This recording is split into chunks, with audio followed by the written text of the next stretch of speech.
Hello everyone, आप लोगों का फिर से स्वागत है हमारे यूट्यूब चैनल रवीश ट्यूटोरियल में। तो आज का जो यह वीडियो हमारा होने वाला है वो एसएससी जीडी का 2026 में होने वाले जो 23 फरवरी को होने वाला एग्जाम है उसका प्रैक्टिस सेट 1 होने वाला है। कौन सा है? तो उसका प्रैक्टिस सेट 1 होने वाला है। ठीक है, आपको पहले हम पूरा ओवरव्यू दे देते हैं कि एसएससी जीडी में जो है वो 20 नंबर का हिंदी आता है, 20 नंबर का जीएस आता है और 20 नंबर का जो है मैथ आता है और 20 नंबर का ही रीजनिंग आता है। ठीक है, इस जीएस में जो है आपका करंट अफेयर और जीके दोनों मिला के आता है। ठीक है, जिसमें जो है करंट अफेयर का वेटेज जो है 8 नंबर का होता है और जीके जीएस का जो है 12 नंबर का होता है। चलिए, तो इस वीडियो में हम आपके लिए ऐसा क्वेश्चन ऐसा ऐसा प्रश्न लेके आए। अगर आप लोग नहीं पढ़े होंगे ना, अगर कुछ भी अभी तक नहीं पढ़े होंगे, तो इस वीडियो में आपका पूरा एक तरह का निचोड़ है। अगर आप इस वीडियो को कंप्लीट पूरा देख लेते हो ना, तो आपका तैयारी एकदम पूरा आधा से ज़्यादा तैयारी हो जाएगा। ठीक है, और इस वीडियोस में से मैक्सिमम क्वेश्चन जो है सेम पैटर्न पे आने वाले हैं। आप लोग बिना किसी देरी का अगर हमारे चैनल पे पहली बार आए हैं तो जल्दी से लाइक और सब्सक्राइब कर दें और अपने दोस्तों के बीच शेयर करके रेडी हो जाए। तो चलिए बिना किसी देरी का शुरू करते हैं। क्वेश्चन नंबर फर्स्ट हम लोग यहाँ पर देखेंगे। क्वेश्चन नंबर फर्स्ट में हमसे क्या पूछा जा रहा है, देखिए ये बहुत ज़्यादा इंपॉर्टेंट क्वेश्चन है, ये स्टार मार्क कर लीजिएगा। ठीक है, भारत के वर्तमान मुख्य न्यायाधीश जो सीजे आए हैं वो कौन है? भारत के अभी के वर्तमान वाले जो न्यायाधीश है, मुख्य न्यायाधीश है, वो कौन है? ठीक है, तो ये हो जाएंगे, कौन हो जाएंगे? हमारे ऑप्शन बी हो जाएगा, कौन? तो संजीव खन्ना जी हो जाएंगे। कौन? तो संजीव खन्ना जी हो जाएंगे। ठीक है, और इसी से एक और इंपॉर्टेंट क्वेश्चन जो प्रीवियस ईयर क्वेश्चन में पूछा गया है, इनको जो है वो नियुक्त कौन करता है? इनको जो है नियुक्त कौन करता है? तो वो कौन करते हैं? तो राष्ट्रपति करते हैं। कौन करते हैं? तो राष्ट्रपति करते हैं। ठीक है, और देखिए इनको जो नियुक्त होता है ना, एक आर्टिकल के तहत किया जाता है। ठीक है, 124 का सेकेंड पार्ट, आर्टिकल 124 का सेकेंड पार्ट के तहत किया जाता है। ठीक है, और ये ज़्यादा इंपॉर्टेंट है क्योंकि ये जो आर्टिकल वाला क्वेश्चन है ना, ये अभी के हुए ग्रुप डी एग्जाम में पूछा गया है। तो ये क्वेश्चन आप स्टार मार्क करके आप याद कर लीजिएगा। ठीक, चलिए नेक्स्ट क्वेश्चन देखते हैं। क्वेश्चन नंबर 2 है हमारे पास, मिशन आदित्य L1। ठीक है, मिशन आदित्य L1 जो है किससे संबंधित है? मिशन आदित्य L1 जो है किससे संबंधित है? देखिए ये इसरो का एक मिशन था जो है जो कि सूर्य से संबंधित है। ठीक है, सूर्य से संबंधित है। ठीक है, और एक और देखिए मिशन से एक और इंपॉर्टेंट क्वेश्चन जो प्रीवियस ईयर क्वेश्चन में पूछा गया है और बहुत ज़्यादा इंपॉर्टेंट क्वेश्चन है। देखिए मंगलयान जो गया था ना, मंगलयान, ठीक है, मंगलयान जो गया था वो जो है वो किस रॉकेट से लॉन्च किया गया था? किस रॉकेट से लॉन्च किया गया था? ठीक है, तो ये जो है PSLV C25, कौन था? PSLV C25 रॉकेट से लॉन्च किया गया था। ठीक है, और ये जो क्वेश्चन है बहुत ज़्यादा इंपॉर्टेंट है, इसको स्टार मार्क कर लीजिएगा। और आपका जो एसएससी जीडी वाला बोर्ड है वो खुद कहता है कि जो है वो इसरो से रिलेटेड एक न एक मिशन का क्वेश्चन डालेगा। ठीक है, तो आपको ये क्वेश्चन को स्टार मार्क जरूर कर लेना है। ठीक, चलिए नेक्स्ट क्वेश्चन देख लेते हैं हम लोग। नेक्स्ट में है क्वेश्चन नंबर 2 में हमसे पूछा जा रहा है, भारत का पहला गगनयान मिशन किस संगठन द्वारा संचालित है? भारत का जो है पहला गगनयान मिशन है वो किस संगठन द्वारा संचालित है? ठीक है, तो ये कौन हो जाएगा? ऑप्शन बी हो जाएगा। कौन हो जाएगा? तो इसरो हो जाएगा। ऑप्शन बी हो जाएगा इसका। ठीक है, इसरो। चलो इसरो से रिलेटेड एक दो और इंपॉर्टेंट क्वेश्चन करते हैं। इसका जो इसरो का स्थापना वो कब हुआ था? देखो इसरो का स्थापना जो है 15 अगस्त, कब? तो 15 अगस्त 1969 को हुआ था। कब? तो 15 अगस्त 1969 को हुआ था। ठीक है, और इनके जो पहले अध्यक्ष थे, ये ज़्यादा इंपॉर्टेंट क्वेश्चन है। ठीक है, मोस्ट इंपॉर्टेंट है, इसको भी आप मार्क कर लीजिएगा। इसरो से रिलेटेड एक ना एक क्वेश्चन जरूर से जरूर आएगा। ठीक है, 1 से 2 क्वेश्चन आप इसको इंपॉर्टेंट है, इसको इसीलिए हम पढ़ा रहे हैं। इस वीडियो में ना आप इसको छोड़िएगा नहीं, पूरा निचोड़ है। अगर आपका तैयारी नहीं हुआ है और आप ये कंप्लीट वीडियो देख लेते हो तो आपका जो है अच्छा खासा नंबर जो है जीएस और हिंदी में उठने वाला है। ठीक है, पूरा सेट लगा लो आप बस। चलिए, तो इसका जो है पहले जो इसके अध्यक्ष थे वो कौन थे? अध्यक्ष वो, ठीक है, इनके जो कौन थे? तो विक्रम साराभाई थे। कौन से थे?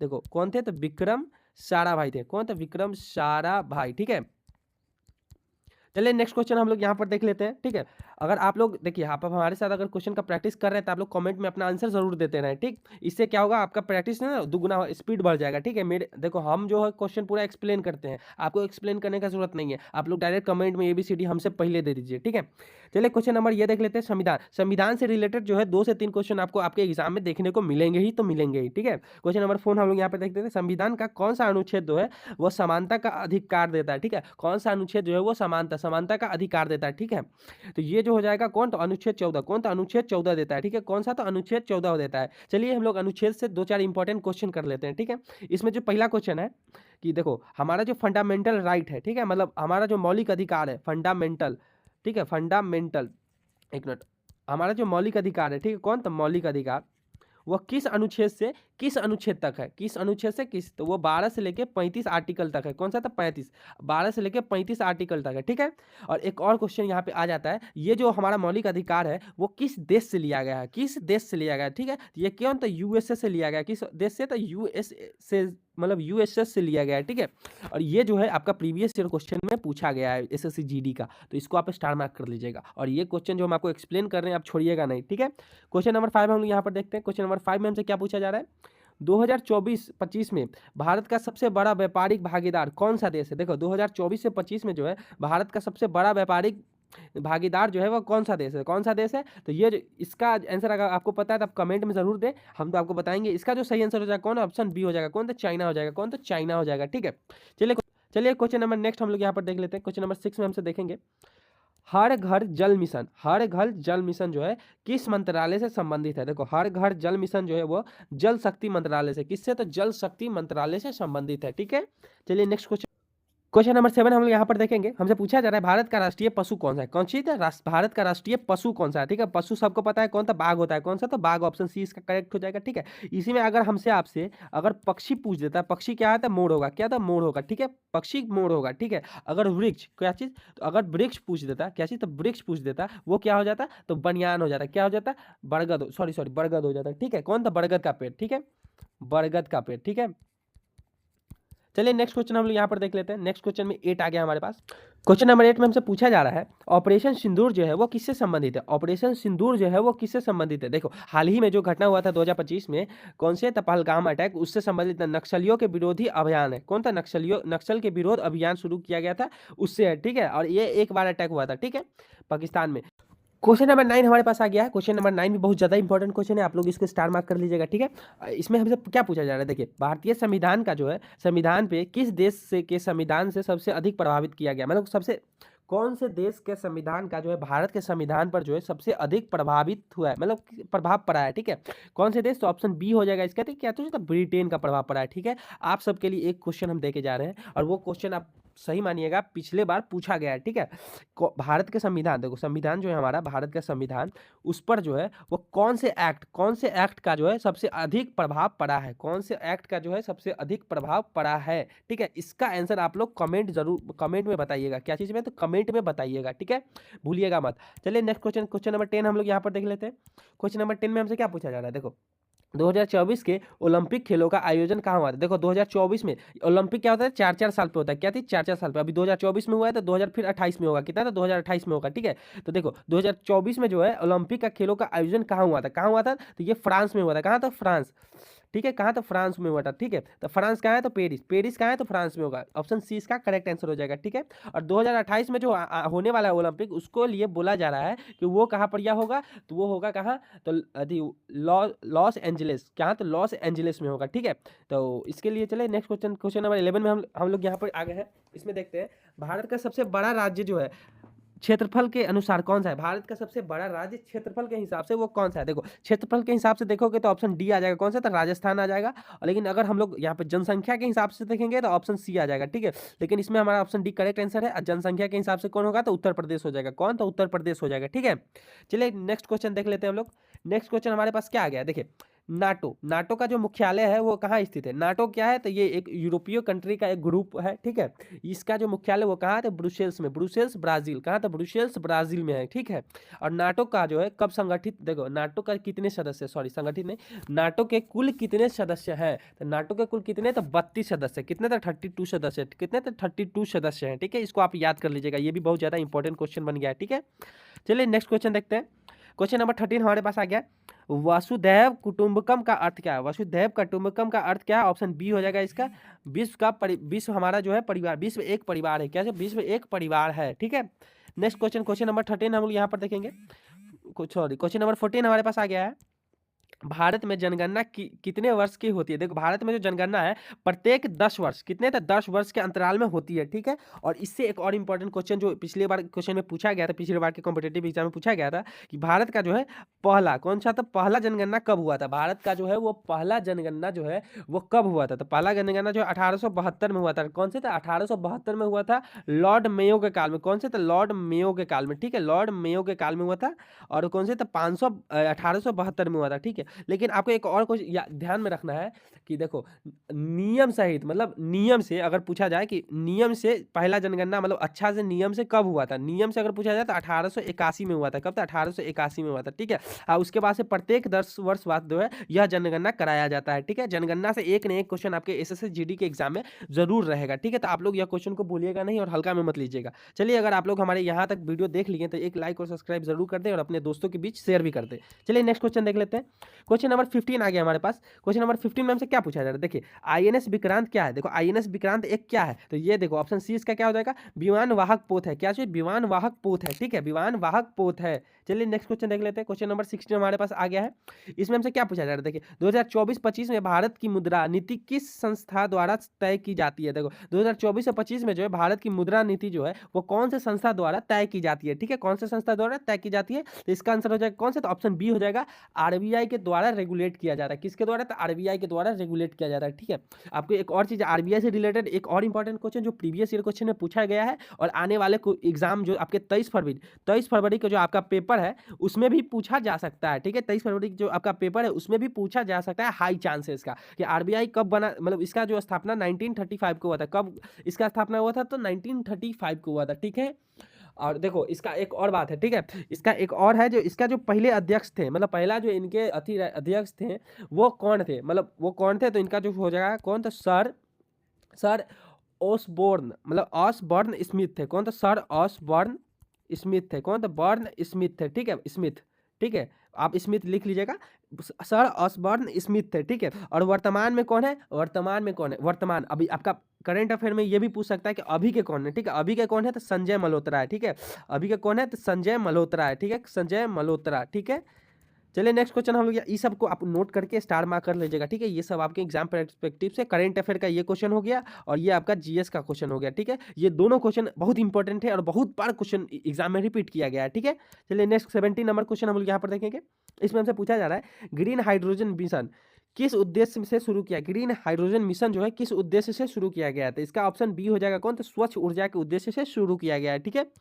और क्वेश्चन नंबर 18 हम यहाँ पर देखेंगे, भारत का राष्ट्रीय खेल क्या है? भारत का जो राष्ट्रीय खेल है वो क्या है? तो भारत का राष्ट्रीय खेल जो है वो कौन सा था? हॉकी है। कौन सा था? हॉकी है, ठीक है। नेक्स्ट देखते हैं, क्वेश्चन नंबर 19 हमारे पास यहाँ आ गया, साइबर सुरक्षा किससे संबंधित है? साइबर सुरक्षा जो है किससे संबंधित है? तो ऑप्शन बी हो जाएगा, डेटा और इंटरनेट सुरक्षा के से, ठीक है, डेटा और इंटरनेट सुरक्षा से, ठीक। क्वेश्चन नंबर 20 आ गया हमारे पास। 20 नंबर क्वेश्चन यहाँ पे आ गया, यूएन की स्थापना कब हुई थी? यूएन की जो स्थापना है वो कब हुई थी? तो इसका आंसर आप लोग जरूर दीजिएगा। ये आपका HW है, ठीक है, जीएस के पार्ट से ये आपका HW है। क्या चीज़? तो है HW है, ठीक है। इसका आप कमेंट जरूर करिएगा इसका आंसर, अगर आपको आता है तो, ठीक है। नहीं आता है तो हम समझेंगे कि आपको नहीं आता है, ठीक है। आपको इसका आंसर जो है हम आपको कमेंट में पिन कर देंगे, ठीक है। चलिए नेक्स्ट क्वेश्चन देख लेते, मतलब नेक्स्ट पार्ट हमारा यहाँ से जो है हिंदी का, इसका तो हिंदी का पार्ट यहाँ से हमारा शुरू हो जाता है, ठीक है। तो आइए हम आगे का देख लेते हैं। हिंदी में देखिए, हिंदी में आपको जो एसएससी जीडी में मुहावरे से और समानार्थक शब्द, तत्सम, तद्भव और समास, ये सब पार्ट से जो बहुत सारा क्वेश्चन उठाए जाते हैं और मैक्सिमम क्वेश्चन जो है ना मुहावरे से और शुद्ध वर्ड लिखना वाले उससे उठाए जाते हैं, ठीक है। तो वो सारे पैटर्न का क्वेश्चन हम आपके लिए अभी लेके आए हैं, ठीक है। तो आप लोग वीडियो छोड़िएगा नहीं, बीच में पूरा देखिएगा। अगर पसंद आ रहा है हमारा मेहनत तो आप लाइक सब्सक्राइब करना नहीं भूलिएगा, ठीक है। चलिए क्वेश्चन नंबर हम लोग यहाँ से फर्स्ट देख लेते हैं, ठीक है। अंधेर के हाथ में बटेर लगना, मुहावरे का अर्थ क्या है? अंधेर के हाथ में बटेर लगना, तो इसमें हो जाएगा ऑप्शन बी हो जाएगा, बिना प्रयास लाभ मिल जाना, ठीक है। अंधे के हाथ बटेर लगना का मतलब बिना प्रयास लाभ मिल जाना, ऑप्शन बी इसका करेक्ट आंसर हो जाएगा, ठीक है। चलिए क्वेश्चन नंबर यहाँ पर 2 देख लेते हैं। जो गरजते हैं वो बरसते नहीं, कहावत का अर्थ क्या है? जो गरजते हैं वो बरसते नहीं, कहावत का अर्थ क्या है? ठीक है, तो इसमें है ऑप्शन बी हो जाएगा इसका, कौन? अधिक बोलने वाला काम नहीं करता है, अधिक बोलने वाला जो है वो काम नहीं करता है, ठीक है। क्वेश्चन नंबर 3 हम लोग यहाँ पर देख लेंगे, अनुशासन शब्द के उपसर्ग कौन है? अनुशासन शब्द के जो उपसर्ग है वो कौन है? देखो, उपसर्ग क्या होता है? उपसर्ग होता है जो शब्द के आगे लगे, कौन? तो आगे लगे, ठीक है। आप प्रत्यय क्या होता है? जो पीछे लगे, ठीक है, कौन? पीछे लगे। तो उपसर्ग में इसका कौन है? अनु हो जाएगा, क्या? तो अनु, ऑप्शन ए इसका करेक्ट आंसर हो जाएगा। कौन हो जाएगा? तो ऑप्शन ए इसका एकदम करेक्ट आंसर हो जाएगा, ठीक है। और क्वेश्चन नंबर यहाँ पर 4 आ जाएगा। क्वेश्चन नंबर 4 में क्या पूछा जा रहा है? निर्भीक शब्द का विलोम क्या है? निर्भीक शब्द का जो है विलोम वो क्या है? क्वेश्चन नंबर 4 में जो है निर्भीक शब्द का विलोम क्या है, ठीक है। तो इसका क्या हो जाएगा? ऑप्शन सी हो जाएगा, क्या? तो डरपोक। निर्भीक मतलब होता है जो कभी डरे नहीं, मतलब साहसी हो सकता है एक टाइप का, लेकिन इसका जो विलोम क्या होगा? तो इसका होगा डरपोक, ठीक है। चलिए क्वेश्चन नंबर 5 हम लोग यहाँ पर देखेंगे। साहित्य शब्द किस भाषा से लिया गया है, साहित्य शब्द जो है वो किस भाषा से लिया गया है, ठीक है। तो साहित्य शब्द जो है अगर आपको आता है तो आप कमेंट जरूर करें, कौन तो कमेंट जरूर करें, ठीक है। आप लोग कमेंट करना मत भूलिएगा, आपको कमेंट करिएगा तो आपका प्रैक्टिस रेगुलर बेसिस पे होगा, ठीक है। तो इससे आपका ही फायदा है, मेरा कुछ नहीं, आप ही का फायदा है, ठीक है। तो इसमें कमेंट करिएगा। चलिए इसका आंसर, साहित्य शब्द का मतलब शब्द किस भाषा से लिया गया, तो साहित्य जो है एक संस्कृत भाषा से लिया गया, किससे, तो संस्कृत भाषा से लिया गया है। चलिए नेक्स्ट क्वेश्चन 6 में पूछ लेते हैं, नवीन शब्द का पर्यायवाची शब्द क्या है। देखो नवीन का मतलब क्या होता है, जो नया हो, ठीक है, नया वाला वस्तु, ठीक है। तो ऑप्शन सी इसका पर्यायवाची शब्द हो जाएगा, ठीक है। कठिन, प्राचीन, पुराना ये सब होगा नहीं, तो ऑप्शन सी इसका करेक्ट आंसर हो जाएगा, ठीक है। क्वेश्चन नंबर 7 हमारे पास यहाँ पे, क्वेश्चन नंबर 7 में हमसे क्या पूछा जा रहा है, राम ने रावण को मारा, इस कार्य का वाच्य क्या है। देखो राम ने रावण को क्या किया, तो मारा, इस कार्य का वाच्य क्या हो जाएगा, तो कृतवाच्य हो, कहते हैं कृतवाच्य, ऑप्शन ए इसका करेक्ट आंसर हो जाएगा, ठीक है। क्वेश्चन नंबर 8 हमारे पास आ गया है। क्वेश्चन नंबर 8 में हमसे क्या पूछा जा रहा है, पढ़ाई शब्द में कौन सा प्रत्यय, पढ़ाई शब्द में जो है वो कौन सा प्रत्यय है, ठीक है। पढ़ जोड़ आई, तो पढ़ आई, ऑप्शन बी इसका करेक्ट आंसर हो जाएगा, कौन, तो ऑप्शन बी इसका करेक्ट आंसर हो जाएगा। प्रत्यय हम आपको बताया जो पीछे लगता है, उपसर्ग कौन, तो आगे लगता है, ठीक है। ये आप कभी भूलिएगा मत, इसी से आपका मैक्सिमम जो है 2-4 नंबर उठेगा। प्रत्यय और उपसर्ग से है जो 2 से 3 क्वेश्चन देखने को मिल ही जाता है, और इस सेट में आपको 2 क्वेश्चन अभी तक देखने को मिल गए हैं, ठीक है। चलिए नेक्स्ट क्वेश्चन नंबर 9 हम लोग यहाँ पर देखेंगे, दिन रात कौन सा समास है, दिन रात जो है वो कौन सा समास है। देखिए इसका ट्रिक क्या है, इसके बीच में जो ये डॉट दिखाई दे रहा है ये द्वंद, कौन सा था, द्वंद, द्वंद समास जो है उसी का होता है, ऑप्शन बी हो जाएगा, ठीक है। ये ऐसे नहीं लिखाएगा, इसे भी लिख सकते हैं, इसे भी लिख सकते हैं, द्वंद समास जो है उसी का है, किसका था, द्वंद समास, ठीक है। चलिए क्वेश्चन नंबर 10 हम लोग यहाँ पर देख लेते हैं, अतिथि देवो भव का सही अर्थ क्या है, अतिथि देवो भव का अर्थ क्या है। देखो अतिथि जो है देवता के समान है, अतिथि देवता के समान है, इसका अर्थ क्या है, ऑप्शन सी इसका करेक्ट आंसर हो जाएगा, ठीक है। क्वेश्चन नंबर 11 है हमारे पास, जल का तत्भव शब्द, तत्भव मतलब, देखो तत्भव मतलब क्या होता है, सांस्कृतिक शब्द, जो संस्कृत से जो है उसको नॉर्मल शब्द में बदल दिया गया है, ठीक है। संस्कृत से नॉर्मल बोलचाल के शब्द में बदल दिया गया है, उसका मतलब होता है तत्भव, ठीक है। तो वो कौन होगा, ऑप्शन बी हो जाएगा, ठीक है। इसका पानी, जल का हो जाएगा पानी हो जाएगा, जिसको नॉर्मल शब्द में बदल दिया गया है, ठीक है। चलिए क्वेश्चन नंबर हमारे यहाँ पर 12 आ गया, ठीक है। वह स्कूल जा रहा है, काल बताइए इसका, वह स्कूल देखो जा रहा है मतलब अभी ही जा रहा है, तो इसका वर्तमान काल हो जाएगा, कौन, सा वर्तमान काल हो जाएगा, ठीक है। चलिए नेक्स्ट क्वेश्चन नंबर 12 यहाँ पर देख लेते हैं, लोहे के चने चबाना, लोहे के चने चबाने का मुहावरे का अर्थ क्या है, आप लोग कमेंट में बताइएगा। ये क्वेश्चन आपके लिए बहुत सिंपल क्वेश्चन है, मुहावरे से जो है आपका बहुत ज्यादा वेटेज रहता है एसएससी जीडी में, ठीक है। चलिए नेक्स्ट क्वेश्चन देखते हैं हम लोग। नेक्स्ट में हमसे पूछा जा रहा है 14 में, अधिकार शब्द का विलोम क्या है, अधिकार शब्द का जो विलोम है वो क्या है। देखो अधिकार शब्द का विलोम क्या हो जाएगा, तो इसमें हो जाएगा क्या चीज, कर्तव्य हो जाएगा, क्या चीज, कर्तव्य, ऑप्शन बी इसका करेक्ट आंसर हो जाएगा, क्या चीज, ऑप्शन बी इसका एकदम करेक्ट आंसर हो जाएगा, ठीक। क्वेश्चन नंबर 15 यहाँ पे आ गया, भारत एक विशाल देश है में विशाल शब्द क्या है, भारत एक विशाल देश है, इसमें से विशाल शब्द जो है वह क्या है। देखो इसमें से सॉरी विशेषण, देखो भारत एक विशाल देश है, ठीक है, इसमें से जो है विशेषण शब्द क्या है, इसमें से जो है वो विशेषण शब्द क्या है, इसमें जो विशेषण क्या होगा, तो विशाल होगा, विशाल जो है वो विशेषता बता रहा है देश का, कि मतलब विशाल बहुत बड़ा देश है, इसका जो है विशाल हो जाएगा, ऑप्शन सी इसका करेक्ट आंसर हो जाएगा, ठीक है। क्वेश्चन नंबर 16 है हमारे पास, जो पढ़ा लिखा ना हो उसे क्या, मतलब उसको क्या कहेंगे, जो पढ़ा लिखा ना हो उसके लिए सही शब्द क्या होगा, मतलब जो पढ़ा लिखा ना हो उसके लिए एक शब्द हमको बताना जो एकदम सही हो इस ऑप्शन में से, ठीक है। आप लोग कमेंट में जरूर कर दीजिएगा, ठीक है, हमसे पहले आप किया कीजिए, ठीक है, तब ना आप तेज हो जाएंगे। चलिए इसका क्या ऑप्शन ए हो जाएगा, कौन सा, निरक्षर, कौन सा, निरक्षर हो जाएगा, ठीक है। क्वेश्चन नंबर 17 में हमसे क्या पूछा जा रहा है, सूरज उगा, वाक्य में जो है क्रिया है वो क्या है, मतलब उगा जो है वो क्रिया हो जाएगा, क्या, सूरज तो एक अथी क्या हो गया, सूरज जो है एक सर्वनाम हो गया, ठीक है। इसका जो कार्य कौन का, उगा, उगने का कार्य कर रहा है, तो यही क्रिया, ऑप्शन बी इसका करेक्ट आंसर हो जाएगा, क्रिया कौन, ऑप्शन बी हो जाएगा, ठीक है। क्वेश्चन नंबर 18 हम लोग यहाँ पर देख लेते हैं, ठीक है। अति उपसर्ग से बना शब्द, अति जो है उपसर्ग से बना शब्द, इसमें से कौन सा है, ठीक है, अति उपसर्ग से बना शब्द इसमें से कौन है, ठीक है। तो अति से बना कौन हो जाएगा, इसमें जो है ऑप्शन ए हो जाएगा, कौन, अत्याचार हो जाएगा, कौन, अत्याचार, ठीक है, कौन, अत्याचार जो है वो अति उपसर्ग से बना हुआ शब्द है, ठीक है। क्वेश्चन नंबर 19 हम यहाँ पर देखेंगे, मुंह की खाना मुहावरे का अर्थ क्या है, मुंह की खाना मुहावरे का अर्थ होता है क्या, कि हार जाना, क्या चीज, हार जाना, ऑप्शन बी इसका करेक्ट आंसर हो जाएगा, ठीक है, क्या, तो ऑप्शन बी हो जाएगा, ठीक है। और नेक्स्ट क्वेश्चन नंबर 20 हमारे पास आ गया, ये हमारे इस वीडियो का लास्ट क्वेश्चन है, ठीक है। बहुत ईमानदार है, वाक्य की क्या प्रकार, मतलब इसमें से जो बहुत ईमानदार है ये एक वाक्य है, ये कौन से प्रकार का वाक्य है, ठीक है। तो ये विधानवाचक प्रकार का वाक्य, ऑप्शन सी इसका करेक्ट आंसर हो जाएगा, ठीक है। ये हमारे इस वीडियो का लास्ट क्वेश्चन था, ठीक है। और आपको अगर हमारा ये वीडियो थोड़ा सा भी ज़्यादा अच्छा लगा हो तो आप लोग हमारे यूट्यूब चैनल को लाइक, सब्सक्राइब और अपने दोस्तों को भी शेयर करना बिल्कुल नहीं भूलिएगा। हम आप लोगों से मिलते हैं नेक्स्ट वीडियो में, तब तक के लिए जय हिंद,